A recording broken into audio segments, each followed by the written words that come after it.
Ακούσατε αγαπητοί μου το σημερινό Ευαγγέλιο. Ο Ευαγγελιστής Ματθαίος περιγράφει τη συνάντηση του Χριστού με ένα νέο. Ο άνθρωπος αυτός παρά τα πλούτη του έδειξε ότι τον συγκινούν και πνευματικά ενδιαφέροντα. Ήρθε στον Χριστό για να του υποβάλει ένα ερώτημα που το απασχολούσε. Τι πρέπει να κάνω για να αποκτήσω την αιώνια ζωή? Ο Κύριος του υπενθύμησε τις εντολές του Μωυσέως και τέλος την εντολή της αγάπης προς τον πλησίον. Ο νέος απάντησε ότι τα τήρησε όλα αυτά. Αλλά δεν ικανοποιείται, θέλει κάτι περισσότερο. Βλέποντας τον νέο να εκφράζει ένα ανώτερο πόθο, ο Χριστός του λέει: «Ή θέλεις τέλειος είναι, ή παγεπόλησόν σου τα υπάρχοντα και δώσ' πτωχής, και έχεις θησαυρών εν ουρανό και δεύω ακολούθημη».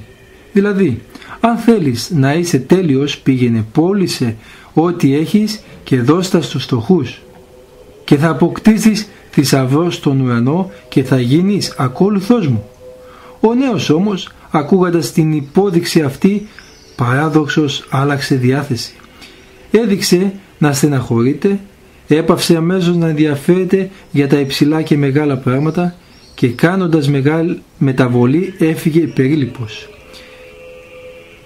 Και σημειώνει ο Ευαγγελιστής Ματθαίος: «Ειν γάρ έχουν κτήματα πολλά». Δηλαδή, ο πλούσιος που έχει πολλά κτήματα προτιμάει τα κτήματα παρά τον Χριστό. Δυστυχώς, ο πόθος των κτημάτων νίκησε τον πόθο της τελειότητας.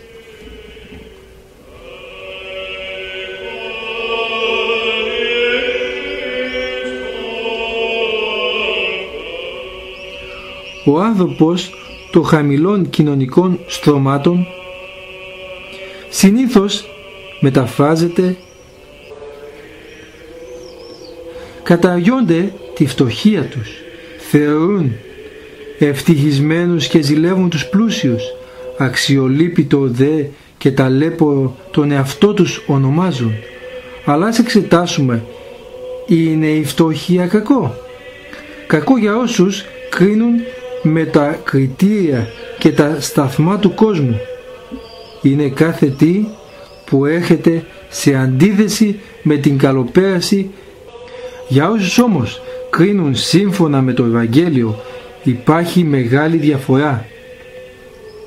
Για αυτούς κακό είναι μόνο ότι προσκούει στο θέλημα του Θεού.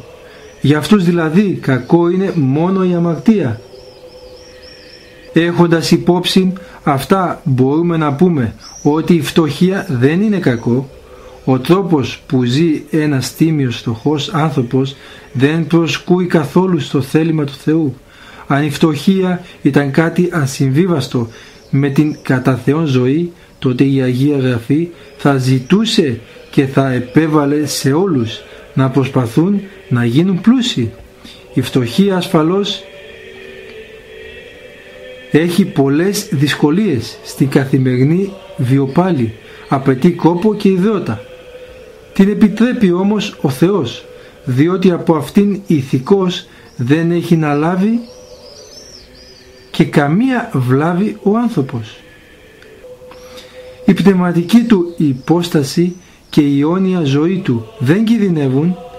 Η φτωχία είναι ακόμα μια κατάσταση που την έζησαν άνθρωποι του Θεού. Άγιοι άνθρωποι έζησαν με ισόβιο σύντροφο τη φτωχία. Ποιον πρώτα και ποιον δεύτερο να αναφέρει κανείς? Φτωχή ήταν η Παναγία Μητέρα του Χριστού και ο μίστορ Άγιος Ιωσήφ, που τη νύχτα των Χριστουγέννων δεν έβρισκαν κατάλημα στη Βιθλεέμ. Φτωχός ήταν ο πρόδρομος ο Ιωάννης, σαν τον προφήτη Ηλία, με μόνο κτήμα του ένα ρούχο από δέρμα καμήλου. Φτωχός ο Λάζαρος της γνωστής παραβολής, που προσπαθούσε να χορτάσει την κοιλιά του με τα ψίχουλα του πλουσίου. που έπεφταν από το τραπέζι του. Φτωχοί οι 12 Απόστολοι που όταν κάποτε χρειάστηκε να πληρώσουν φόρο δεν είχαν, και όταν κάποιος χολός ζητιάνος περίμενε ελεημοσύνη από αυτούς, ο Πέτρος του είπε: «Αργύριον και χρυσίον ούχ υπάρχει μη». Η Αγία Γραφή ρητός μακαρίζει τη φτωχία λέγοντας: «Μακάρι η πτωχή». Ο Θεός αγαπά τους φτωχούς ανθρώπους. Όταν δε ο Υιός του Θεού, ο Κύριος ημών Ιησού Χριστό, ενανθρώπισε, έζησε αυτός, ο βασιλεύ του ουρανού και της γης, δουλεύοντας σαν ξυλουργός, σαν ο τελευταίος φτωχός, και έλεγε: «Οι αλεπούδες έχουνε φωλιά και τα πετεινά του ουρανού να κατασκηνώσουν. Ο δε Υιός του ανθρώπου δεν έχει που την κεφαλή να κλείνει». Δεν είναι κακό η φτωχία αυτή καθεαυτήν, όπως δεν είναι κακό και ο πλούτος αυτός καθεαυτόν. Εξαρτάται από τη χρήση που θα κάνει ο άνθρωπος. Αν ο άνθρωπος προσέξει, τότε μπορεί και ο πλούτος που θα διαχειριστεί να μην τον κάνει πλεονέκτη, όπως συνέβη λόγω χάρη στην περίπτωση του Αβραάμ. Αλλά και η φτωχία που θα περάσει να μην τον κάνει γογγιστή, όπως συνέβη λόγω χάρη με τον Ιώβ, ώσπου πλήρωσε τόσα για να απολαύσει την ουράνια βασιλεία.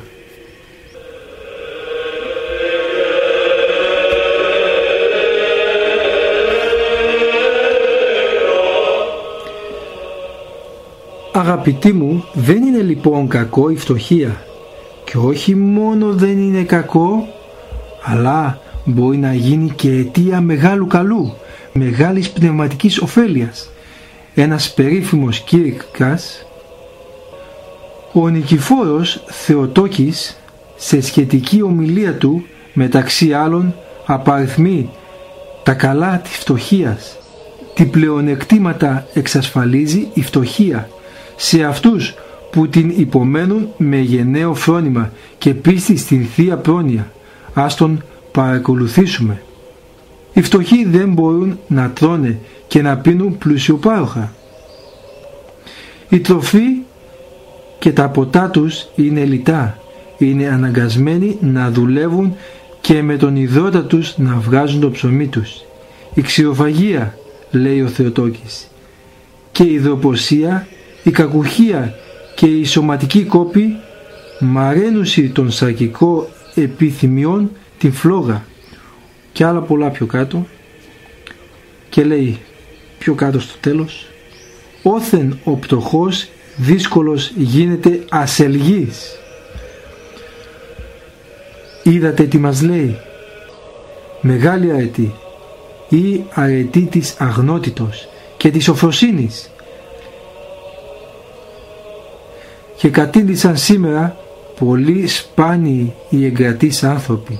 Μεταξύ λοιπόν αυτών των σπάνιων εξαιρέσεων είναι περισσότερο φτωχοί. Ο φτωχός άνθρωπος περιφρονείται συνήθως από τους πλουσίους. Αυτό βέβαια τον θέτει σε δοκιμασία. Από το άλλο μέρος όμως τον καλλιεργεί στην ταπείνωση, που είναι η βάση όλων των άλλων αρετών. Η ευτέλεια της φτωχίας, η παραθεώρηση και ο εξευτελισμός και η περιφρόνηση των ανθρώπων βαδίζουσι στην ψυχή εις στο βάθος της ταπεινώσεως. Πτωχόν δε υπερήφανον δύσκολος ευρίσκεις, μας λέει ο Θεοτόκιος. Εάν έχει κανείς το θεμέλιο των αρετών, την ταπείνωση, μπορεί να οικοδομήσει με ασφάλεια όλα τα οικοδομήματα της σωτηρίας, και οι φτωχοί κατά κανόνα έχουν αυτό το θεμέλιο. Ο πλούτος κατ' ουσίαν είναι βάρος. Ο φτωχός είναι απειλαγμένος από το βάρος αυτό και περισσότερο ελεύθερος. Μας λέει ο Θεοτόκιος: «Του φτωχού η καρδιά ουδένα δεσμό έχει και ουδένα δεσπότην, επειδή ουδέν έχει δυναμένον δεσμεύσει ή υποδουλώσε την καρδίαν αυτού. Ο φτωχός λοιπόν είναι ελεύθερος και από τον φοβερό πάθος της πλεονεξίας. Και δεσπότη μας λέει, όχι τον Χριστό ή κάποιον άλλον, κάποιο πάθος να τον εξουσιάζει και να τον καθοδηγεί. Αυτό εννοεί. Στην κορυφή όλων των αρετών είναι η αγάπη. Αλίμονο αν η αγάπη υποτάσσεται μόνο στο εγώ και στο συμφέρον. Δεν είναι τότε αγάπη αληθινή, είναι φιλαυτία. Η αληθινή αγάπη είναι ελεύθερη από προσωπικά συμφέροντα. Στρέφεται με προθυμία προς τον πλησίον και ολόψυχα προς το Θεό. Και εδώ λοιπόν ο φτωχός δεν υστερεί. Η αγάπη του φτωχού εστίν ελευθέρα και αδούλωτος. Ο φτωχός μετά μεγάλης ευκολίας αγαπά τον Θεό εξ όλης ψυχής και διανοίας και ισχύος. Ο φτωχός ως αδύνατος άνθρωπος αισθάνεται την ανάγκη να τον αγαπούν. Γι' αυτό και ο ίδιος δεν αρνείται την αγάπη του σε κανένα. Η πτωχία αναβιβάζει τον άνθρωπο εις την τελειότητα.